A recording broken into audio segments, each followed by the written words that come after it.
Hello and welcome. I am Dr. Lara May, a clinical pharmacist specializing in functional medicine, as well as a certified yoga teacher and Reiki master. I run a truly integrative health coaching practice, encompassing functional medicine lab testing, yoga and meditation, and a sprinkling of Reiki energy medicine. Join me here on Light Body Radio to break through your health plateau and come into alignment with your natural vitality.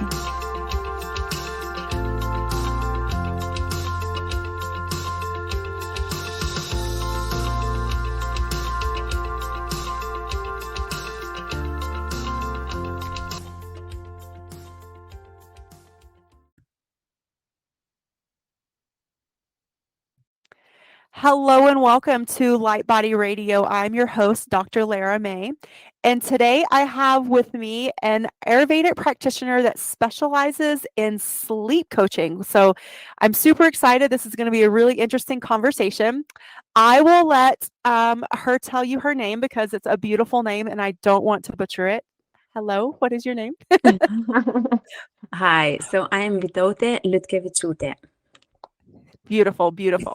So she is an Ayurvedic sleep coach on a mission to help those who struggle with sleep to recalibrate their sleep cycles and regain their energy. Having herself suffered from insomnia for 6 years, she now uses ancient Ayurvedic wisdom and yoga nidra to guide herself and others to the realms of rest. She advocates reorganizing our daily routines in a way that leaves more space for rest and self-care. It is through slowing down that we are able to tend to our bodies in an impactful way, enjoy optimal health, and live our best lives.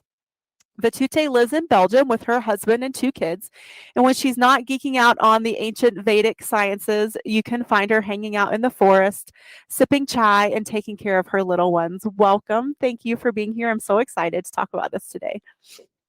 Thank you, Lara. I'm really happy to be here today. Thanks for having me on. Yeah, of course. So just a quick introduction about how Ayurveda came to be in my life. I first discovered it when I stumbled upon a podcast that I really, really loved. And that was, I think, mid 2018. So my son, I have 2 kids, and my younger son, he was still a baby. And I remember I was still on my maternity leave, and I discovered this podcast, and I really binged listened to it, and it was called the Simple Ayurveda podcast. I still recommend it today to everyone that I meet as a great resource. And it was like I was listening to it, and it was like everything that was in it was already something that was known to me on some level. Everything that I was learning about Ayurveda seemed to make so much sense. And it was just like a shoe that fit for me. And I dove straight into it. I signed up for this introductory program. Then I signed up for a 300-hour program to become an Ayurvedic health counselor. And and it just kind of really picked up from there. And the beautiful thing that started happening once I started applying Ayurveda in my life is that I started seeing cause and effect in my life between the actions and the outcome. And it kind of like started changing my life. Like I started to introduce little changes. Little by little, like I am like crafting this crazy life of my dreams, which is really amazing. Yeah, I love it. I love it. So let's start by talking about the role of sleep in our physical and mental health, and specifically in the context of Ayurveda. So tell us about that. Yeah, so maybe I know that you did already before several episodes with an Ayurvedic practitioner. So your listeners will probably know what Ayurveda is, but in case somebody new is tuning in, I can just really quickly say that it's Ayurveda is an ancient comprehensive health system that originated in India a long, long, long time ago, about 5,000 years ago. And it's very holistic in character. So it means that it looks at a patient from a global perspective. So we take into account their diet, their sleep, how they spend their energy in the day. Also, their emotional well-being. Is somebody going through important changes right now? Because all these things will add up to give a certain health environment, in your body and your mind. And so sleep is one of the key pillars of health in Ayurveda. It's the one that everything stands on, like our health stands on. And your listeners might be familiar with the concepts of yin and yang, which are used very much in Chinese traditional medicine. Ayurveda has a similar idea. There are two like cosmic principles of Soma and Agni. So Soma is like the nectar, which would be the yin principle, and Agni is the fire principle.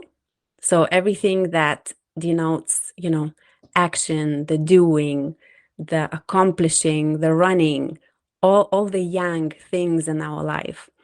So sleep is that which gives us the soma, right? It is that in which we rejuvenate and we get our nectar, because everything else that happens usually in our day is all Agni. It's a lot of yang. We live in a very yang dominated society. So from the Ayurvedic perspective, sleep is our chance to rejuvenate and have a rest from all the fiery things that are going on. And modern science, like now there are more and more studies being done on sleep, and there are already like 17,000 studies that have been published, and they show that sleep is the single most effective thing that we can do to reset our brain and our body's health. Out of everything that we can do, taking supplements, exercising, eating right, sleep is the single most effective thing. So if we need to pick one thing, it's the sleep. And this can be explained so beautifully because it just makes so much sense. Like, not only sleep is needed for every single biological function in our body. There isn't a single biological function that doesn't benefit from a good night's sleep. But also sleep makes us less impulsive. So, for example, that goes for the choices that we make throughout the day. We can be eating all the right things, but if we are sleep deprived, eventually we will crack and we will start being impulsive in the foods that we choose or the beverages that we choose. Also, when it comes to mental health, it's the same. Like, as a parent, I can certainly relate. When I was sleep deprived, sometimes it still happens that I have a bad night and I am sleep deprived. My reactions to what is happening around me will be very different to the times that I am fully rested. So this just makes a lot of sense to me. Yeah, another thing, Ayurveda teaches that good sleep plays an important role in us feeling satisfied as human beings. So it's again, if we go back to these principles of Soma and Agni, fire is always burning and it always wants more. And it's like a human being as well. You know, when we're doing a lot of things, we feel like it's never enough. It's never enough, you know? And so sleep and rest during the day as well, moments of rest, if we schedule them in, that can beautifully balance out that constant wanting more. Because I guess we can all agree that being in that state where things are never enough, never good enough, is terrible. It certainly doesn't make us very happy. And actually, from the scientific perspective as well, lack of sleep has shown to suppress a hormone that is called leptin, which is responsible for us feeling satiated. I wonder if I'm saying that right. Yeah. Yes, When we're satiated. feeling Yes. full. Yeah. Yes. So basically, the less sleep we get, the more we will want to eat. So I mean, you know, Ayurveda says, has this idea that sleep helps us feel satisfied human beings, and science also shows that is indeed true. I love it. So That's fascinating. yeah. Yeah. And I think, you know, it's so true what you said about, you know, especially in the Western world, we're so go, go, go, you know, 24 usable hours in every single day. And I know for myself, I worked, you know, a graveyard shift for about 10 years total, all in all. And I was in complete denial about the impact that had on my health, on my body, on, you know, my mental state. And so it's so important for us to pay homage and give attention to our sleep. So yeah, it's just, I feel like this is such a good timely conversation. Um and it's so crazy that we've gotten so used to like just living in a state of sleep deprivation, and that that's completely socially acceptable when like we know that it's dangerous to, you know, that we put our lives at risk and other lives at risk when we are not well rested, whether that's just as for something as simply as like driving on the street, or even, you know, like showing up to work, depending on, you know, like what we do. Like sleep deprivation is dangerous both for our personal well-being, but also for those around us. So I think this has a lot of social implications also. Yeah, just to illustrate this point, when you spoke of the danger, there was a funny anecdote that I remember from a book I was reading, that apparently the World Guinness Book of Records, they will not accept a record for the most sleep deprived person. Like they don't even allow that because it's too dangerous to be, you know, reaching for that goal, to Yeah. be featured as a winner of that, because Yeah. likely the winner will be dead. So it's just Well, to illustrate, like they will let people, you know, jump off buildings, but they will not let people deprive themselves of sleep to reach a yeah. record.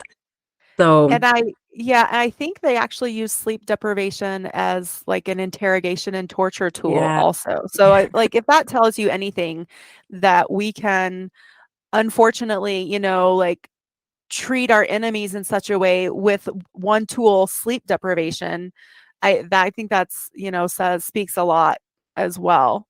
Um so yeah, so how can we start to sort of come back to establishing a good sleep hygiene? That's what we call it in the, you know, allopathic world, sleep hygiene. So it's such a clinical term. It's so cold.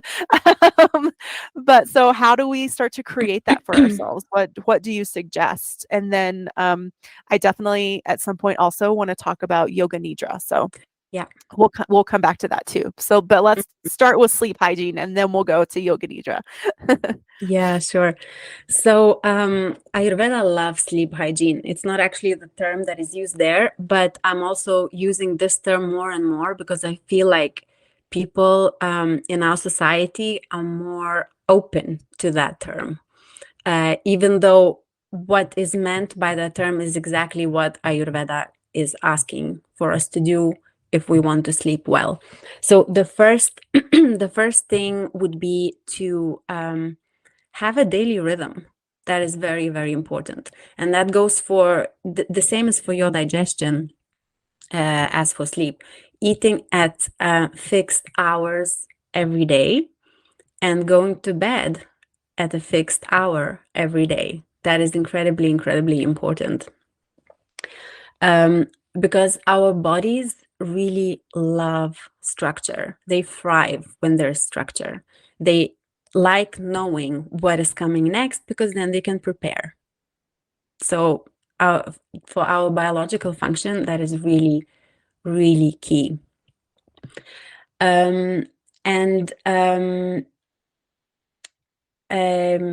Yeah, so going to bed at the same time, eating at the same time, that having this framework really, really helps in Ayurvedic terms to rein in the element of air, which is represented by the Vata dosha.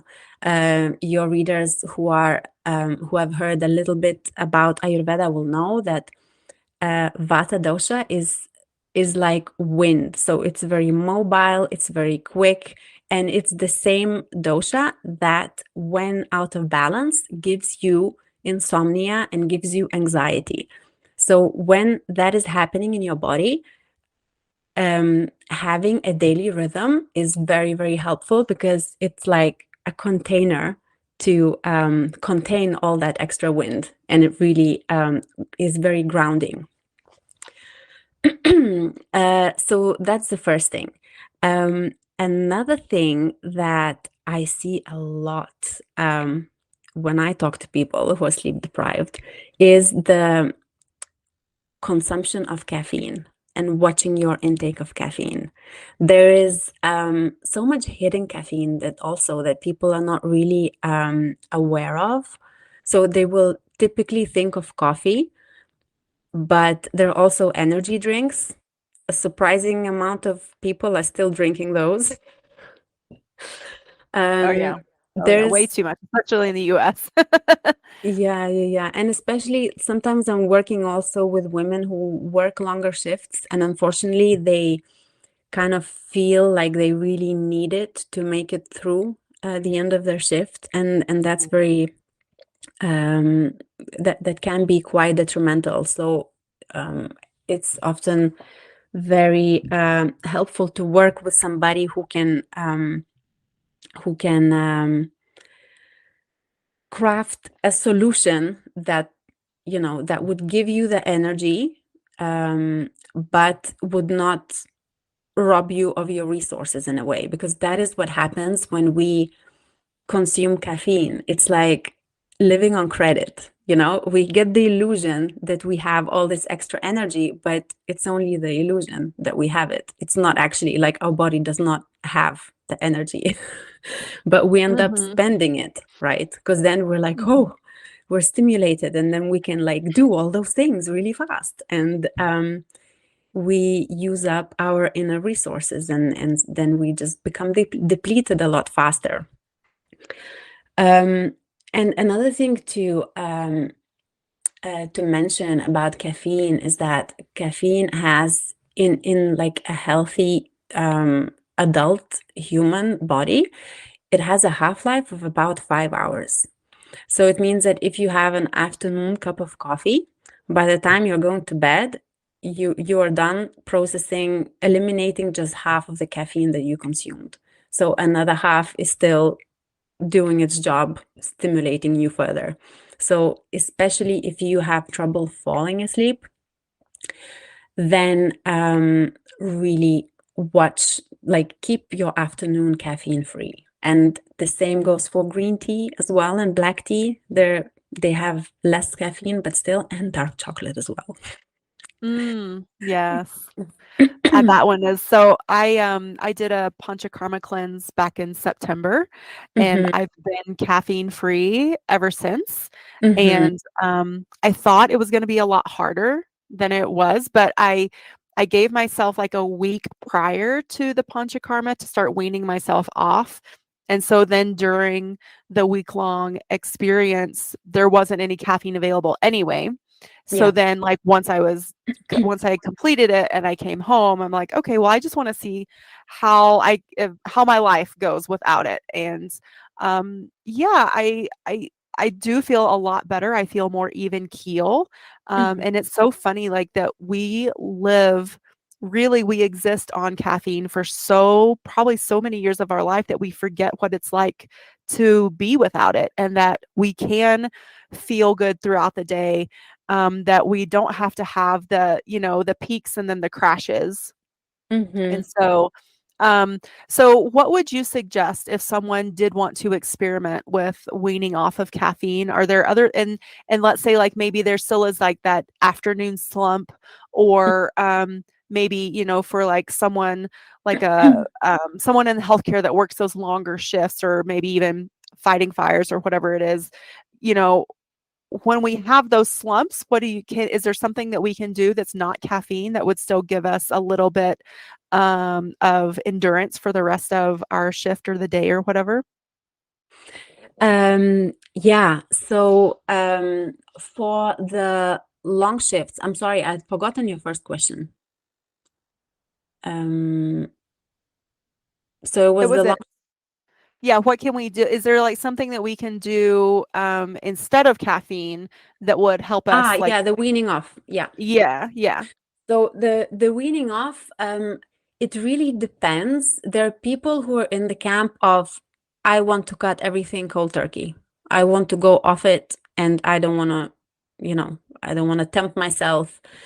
And then there are people who are really attached to it that will say, like for them, cutting everything off at once is very traumatic, especially if their body is also used to receiving a lot of caffeine daily. So then I advise to either start first, always start with the afternoon, because that is what is the most detrimental for sleep.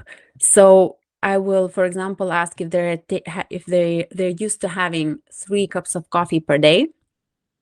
So then I will ask them to start by cutting one, the latest one they're having in the afternoon. Another option can be make half cups. So actually having the same amount of cups per day, but reducing the dose to having half a cup, and then maybe a little bit less, and then maybe just, like they drink in Italy, the ristretto, but of normal coffee. um, but for some people, cutting everything at once is more doable. So you can also try and test it, whichever way works for you best. And then when it comes to longer shifts, what can be really, really effective is practicing yoga nidra before your shift. Oh, that's interesting. Say more about Yeah. that. Yeah, and actually, this is in relation to caffeine. I mean, we can kind of jump into the yoga nidra from here, Yeah. because often people resort to coffee in this afternoon slump. And what I started doing when I started using yoga nidra as a tool to help my sleep is that instead of afternoon coffee, I would have a yoga nidra session. So it takes just a little bit longer than it would take you to drink your cup of coffee. So you can have a recording of 15 minutes. And that will actually replenish your resources, and it will give you enough energy. It will energize you in a much deeper way than a coffee would. And so if you have a very long shift ahead of you, it would be great if you could factor in like a yoga nidra practice before, or even if you have time, like for a break during your shift, that would be perfect. They actually started doing that with pilots. It wasn't yoga nidra, but it was another type of micro. It was, I think, a micro nap that they were testing. So with pilots who were boarding a flight that was super long, they found in the study that if they would have like a preventive nap, they called it a preventive nap, they would be much better. Like they would last much better throughout the flight and would remain much more energetic and alert at the end of the flight. Whereas if they wait until the moment where they're already in the slump and where they're already tired, that would be less beneficial. So kind of like having a preventive nap, preventive yoga nidra, Yeah. although that's not a thing, but I really like that though.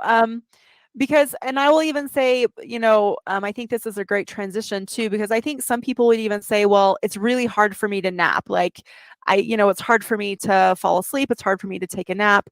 But that's one of the things that I love about Yoga Nidra too, is that because of how it like talks down and you're getting into intentional relaxation, it really is really powerful to help turn that brain off and allow your body to relax. So tell us what Yoga Nidra is. So Yoga Nidra is translated from Sanskrit. It just means yogic sleep. And what it is, it's a deep sleep state with awareness retained. So basically, we put your body into a deep sleep state. Your body is sleeping, but your mind is awake.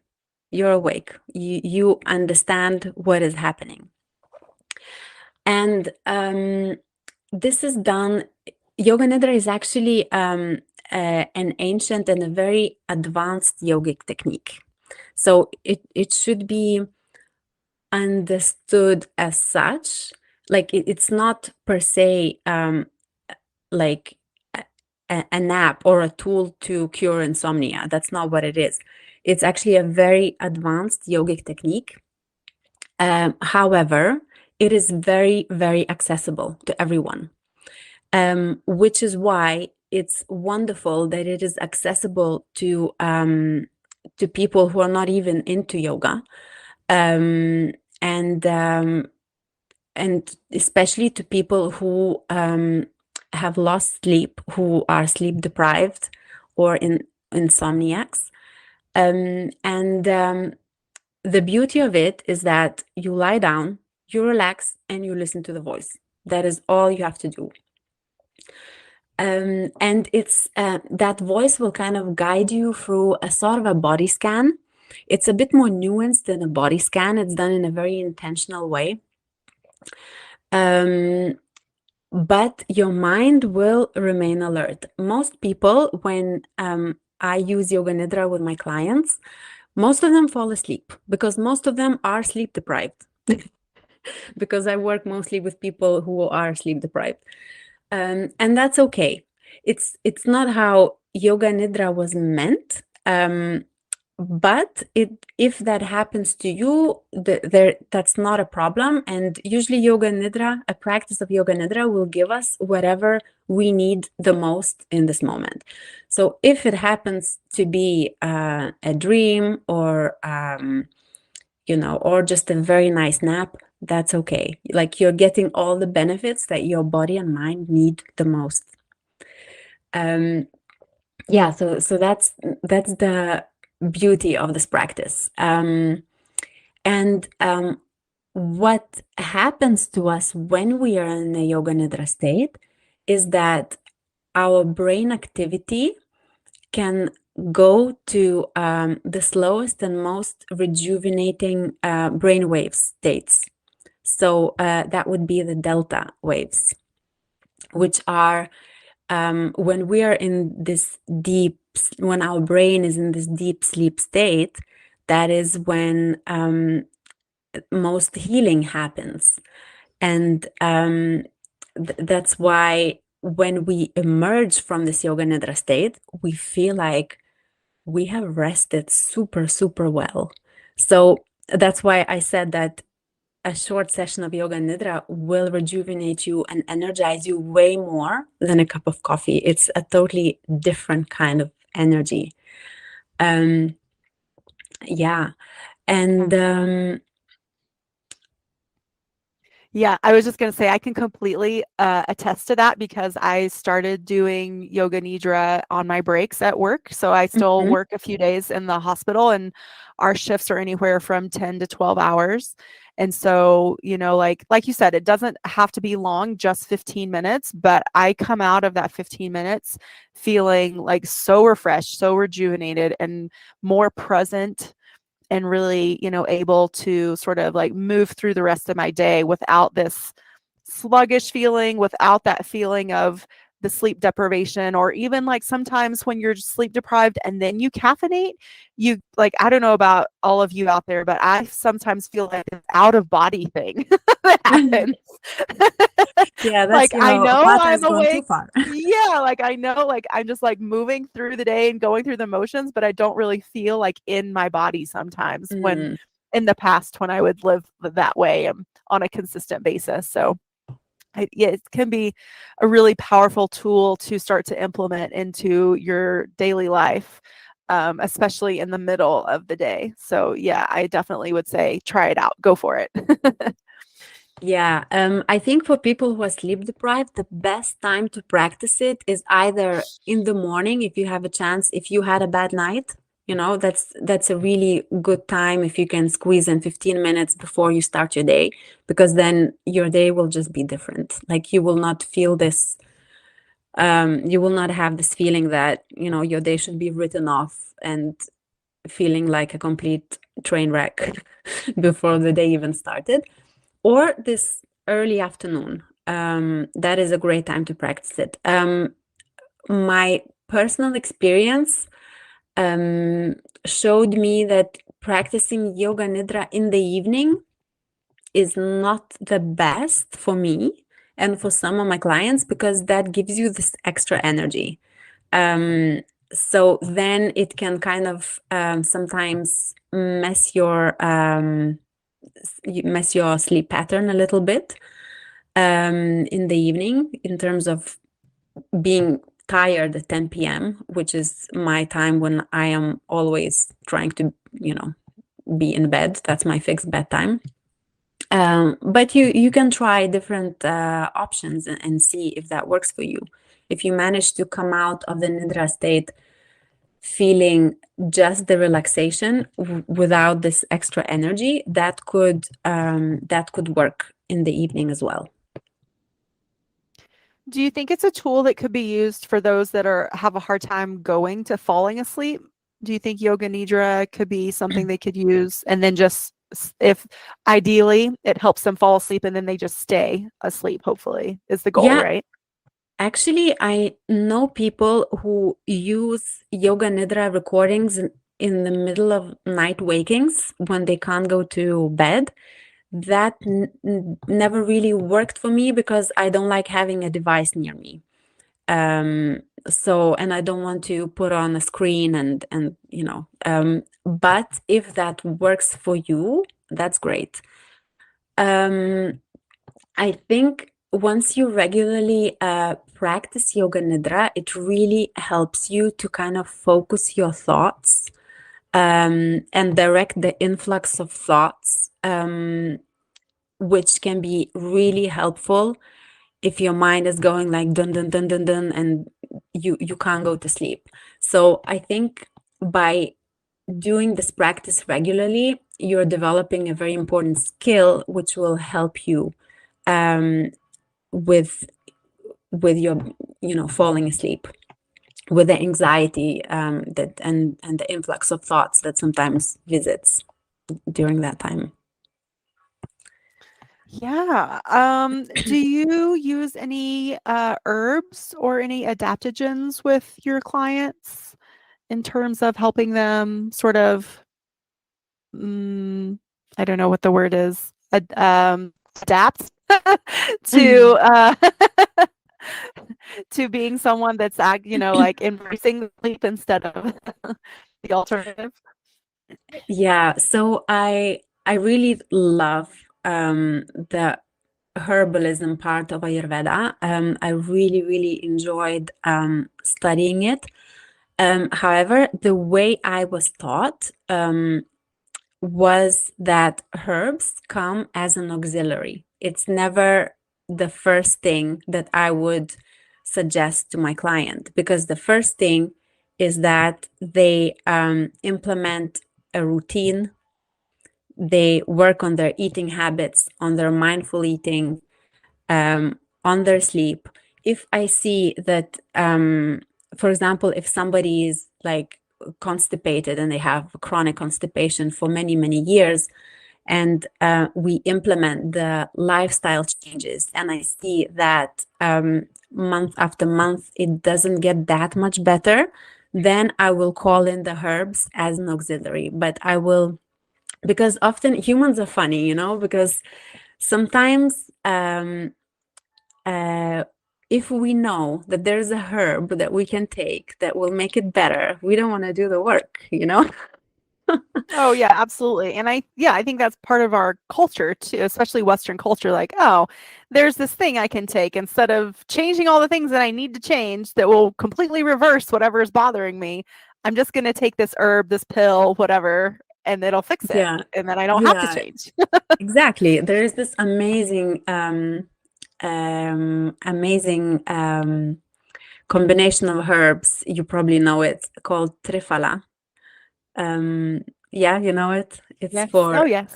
for your listeners. It's an Ayurvedic formula for constipation. And basically, if you have some, usually the next morning you will have your bowel movement. And so it's funny. I also sometimes catch myself thinking, yeah, maybe I will have popcorn tonight, and then I can just take some trifala in the evening. It's this like human mind that always, when it knows there is an easy solution, we tend to. So this is to illustrate that I am very conservative with herbs. I don't I give like it. them out easily. Yeah. Well, and I think that also illustrates too just like the different approach that Ayurveda takes when it comes to rebalancing us, because that's really, to me, a lot of what Ayurveda is understanding, I think it's called prakriti, which Mm, is like the nature of your doshas, like from when you were born, essentially, right? So your yeah, baseline. yeah, And then throughout the years we become out of balance in certain ways. So to me, Ayurveda is like restoring balance from hmm, this very holistic perspective. And yes, like you said, we do that by changing our actions, our food, our lifestyle first, because that's what created the imbalance to begin with. So exactly. Yeah. yes, herbs can be used as a tool, but it's just interesting that they're not the very first number one tool. Yeah, I mean, sometimes they're really needed. But in my practice, it's not the first resort. Yeah, no, I think Yeah. that's great. All right, well, we're coming up to the end of the episode. Is there anything else that we haven't talked about that you want to bring forward and shed some light on? Um, I think just a more general invitation to kind of evaluate a little bit the yin and the yang in our lives. And if you notice that you're too much in the yang, too much in the agni, and too much running the story of I'm not doing enough, I'm not this or that enough, and I don't have enough, then calling in a little bit, calling in more of the soma, more of the yin. And there are many practices to do that. But yoga nidra can be a very powerful tool to bring in more of that slow, non-doing, still quality to your day if you're feeling that you are living in the rush and you don't like it. So that's just my invitation for everyone to try it. It's very easily accessible. There are plenty of resources for free, and everyone should know about it. Awesome. So tell people where they can find you. Sure. So people can find me on leanonayurveda.com. That's my website, and then on Instagram, my handle is leanonayurveda as well. Okay. And all that will be in the show notes. So if any of you are out there looking for it, you can go to drlaramay.com/podcast to find this episode and all the show notes. So yes, well, thank you so much. Today was fantastic and enlightening, and I really enjoyed it. So yeah, we appreciate your time and your expertise so much. And thank you so much. Is there anything else? No, thank you. Thank you, Lara, for having me. This was a very fun conversation. I really, really love talking about it. And I hope your listeners enjoyed it. Awesome. Thank you. Thanks.